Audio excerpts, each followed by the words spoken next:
Ramadhani Cup ni ukosefu wa adabu, ni ukosefu wa adabu. Manake hao Ramadhani Cup wakitoka kwenye Ramadhani Cup watakwenda Ijumaa Cup, watakwenda Masahaba Cup, hao watakwenda Adhuhuri Cup, watakwenda mwisho. Hebu kuweni na adabu na dini ya Mwenyezi Mungu, na wote wanaoyafanya hawa ni kuambia ni Waislamu, naomba mnichukie mpaka kiyama. Yanayofanywa haya ni Waislamu watupu. Kama nilivyosema, kuna wengine huwa hawafungi, wanakula mchana ili usiku aingie akiwa na afya nzuri, anakula mchana. Hata Ibilisi hajawahi kufanya. Sema Mungu mimi nimekuasi, lakini huyu amechukua division 1.7 katika kuasi. Tumuombe Mwenyezi Mungu salama. Najua ujumbe huu utawafikia. Naomba nyie watu wa media warushieni hao Ramadhani Cup.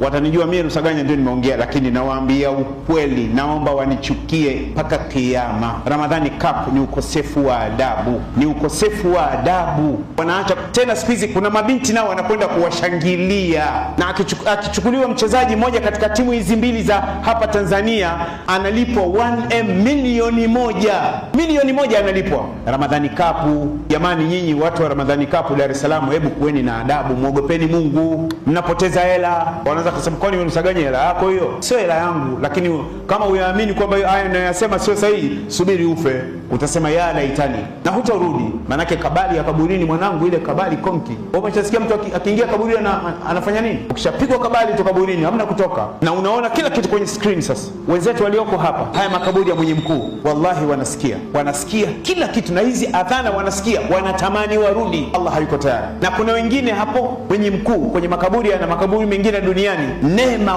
walizopata kwa mema walioyafanya wakiwa hai, wanatamani warudi waongeze, haiwezekani. Wanakula bata huko. Sasa kuna watu wamezikwa ni vijana, watoto wadogo, mpaka sasa mvi zimejaa kichwani. Maanake kila siku anachukua mkongoto, kuanzia asubuhi mkongoto, alfajiri mkongoto, adhuhuri mkongoto, alasiri mkongoto, magharibi mkongoto, ishai mkongoto, Ijumaa mkongoto. Wanasema Sheikh Rusaganya yako acha kututisha. Sikutishi mwanangu, kuyaamini haya, subiri ufe.